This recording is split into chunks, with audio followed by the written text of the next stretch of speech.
And today I want to talk about a member of the HOSTESS brigade, a governor actually, a female governor of the HOSTESS type, the female type.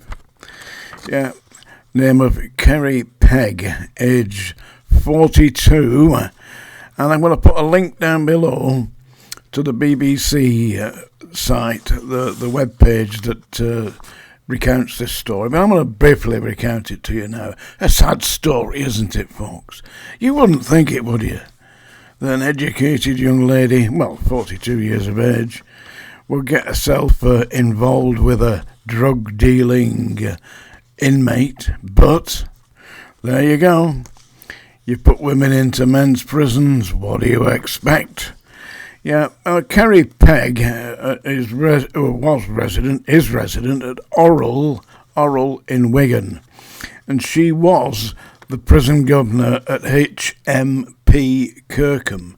That's an open prison between Blackpool and Preston. Kirkham, yeah, HMP Kirkham.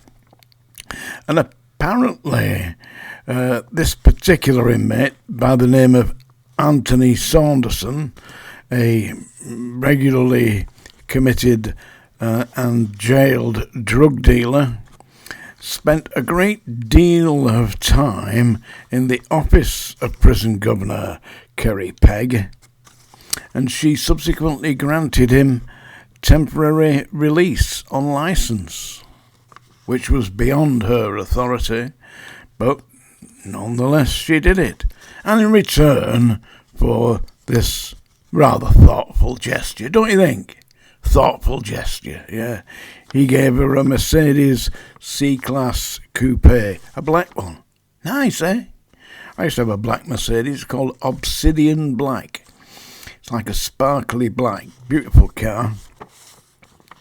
Anyway, the stories got out that she was having an affair with this particular convicted drug offender who had been on temporary release from HMP Kirkham, and the police raided her home at Orrell in Wigan. So if you're from anywhere near Orrell in Wigan and you know of Kerry Pegg, then do give her our regards.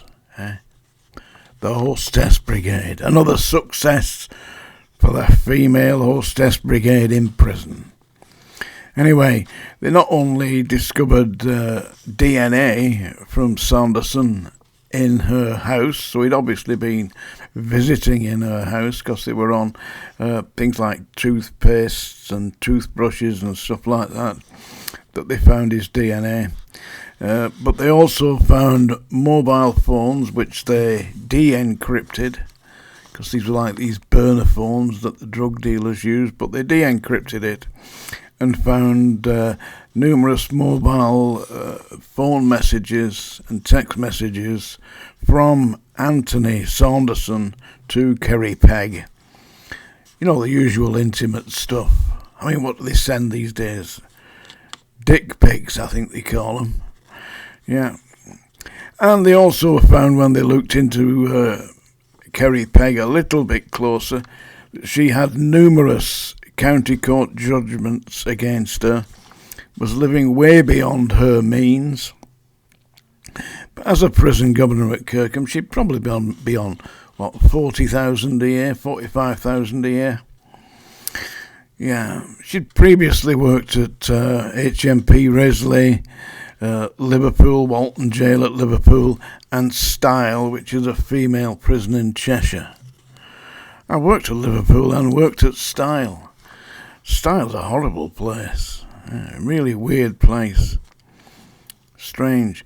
And Liverpool, well, I've been in some prisons, but HMP Liverpool was the dirtiest prison I ever worked in.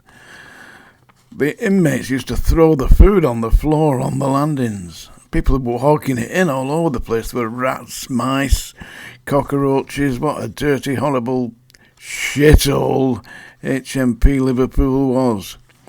So anyway, that's today's little story about a HOSTESS governor Kerry Pegg, P-E-G-G, age 42, resident of Orrell and currently on trial at Preston Crown Court, charged with misconduct in public office. In other words, getting backscuttled in her office by a convicted prisoner, drug offender Anthony Saunderson. And for services rendered, she received a Mercedes C-Class Coupe in black. Rather nice car. You've got to agree. Right, so that's the little story for today. I've previously cautioned everybody about, this is good news for the HOSTESS brigade, isn't it? A governor. Got another governor, eh? When I was at the Scrubs, I caught one of the governors getting backscuttled. He was the one getting backscuttled by one of the Category A inmates. And I reported it. Oh, yes. I reported it in writing. And the police were called in. I've told you this before. To investigate me. Yeah. There we go. It's that time of day, folks, where you run to the hills, grab your goat, and head up into the bush. Yeah. That's just a warning for Larry there. But this is a song that Larry, the goat herd, requested. He asked me to sing 7 Drunken Nights. So you've had your warning. That's the last warning. That's the song dinger. And he asked me to sing 7 Drunken Nights, so I'm going to do it. And just to keep in the spirit of things, I've decided to bring a bottle of Jack. Yeah, you can see it's got some in there. Yep, well, I poured myself a little snifter just to get me in the mood to torture you lot with my incredible version of 7 Drunken Nights. Cheers, Larry, Catherine, and all the rest of you, Paula, Bob, all the rest. Here we go. Here's to your health.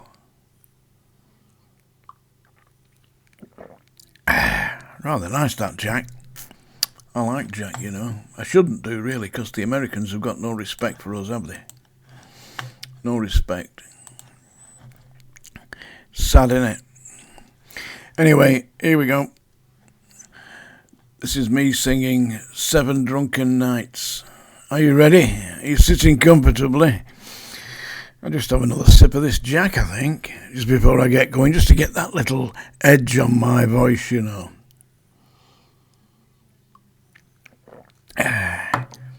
Originally performed by the Dubliners. 7 Drunken Nights. As I went home on Monday night, as drunk could be, I saw a horse outside the door, where my old horse should be. Well, I called me wife and said to her, will you kindly tell to me, who owns that horse outside the door, where my old horse should be? Ah, you're drunk, you silly old cunt. Still you cannot see that's the lovely sow that me mother sent to me.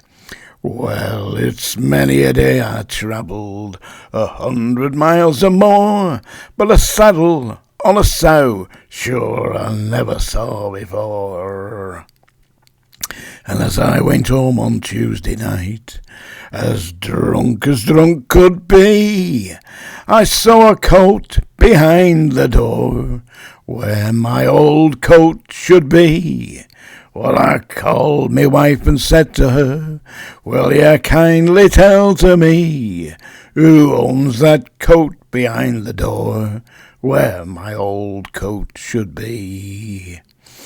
Ah, you're drunk, you silly old cunt. Still you cannot see that's a lovely blanket that me mother sent to me. Well, it's many a day I travelled 100 miles or more, but buttons in a blanket I never saw before.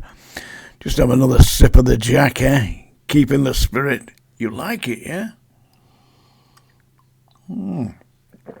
very good. And as I went home on Wednesday night, as drunk could be, I saw a pipe upon the chair where my old pipe should be. Well, I called my wife and said to her, will you kindly tell to me who owns that pipe upon the chair where my old pipe should be? Ah, you're drunk, you silly old cunt. Still you cannot see. That's a lovely tin whistle that me mother sent to me. Well, it's many a day I travelled 100 miles or more, but tobacco in a tin whistle, well, I never saw before. As I went home on Thursday night, as drunk could be, I saw 2 boots beneath the bed where my old boots should be. I called me wife and said to her, will you kindly tell to me who owns them boots beneath the bed where my old boots should be? Ah, you're drunk, you silly old cunt. Still you cannot see. They're 2 lovely geranium pots me mother sent to me. Well, it's many a day I travelled 100 miles or more, but laces in geranium pots I never saw before. Little more, Jack.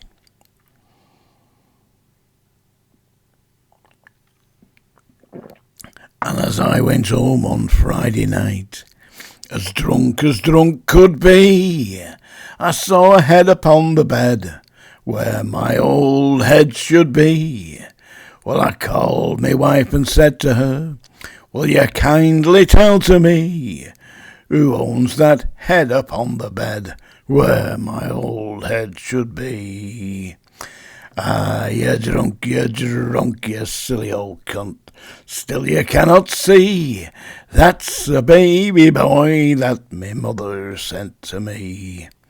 Well, it's many a day I travelled 100 miles or more, but a baby boy with his whiskers on I never saw before. There you go. That's all I'm allowed to sing, I'm afraid. The rest is reserved for the Hostess Brigade, especially the Governor Grade Hostess Brigade. I sincerely hope you've liked Tales from the Jails. Do please like and subscribe, leave me comments, all the rest of it, insults, and if you enjoyed this song, tomorrow morning I've got a syringe ready for you.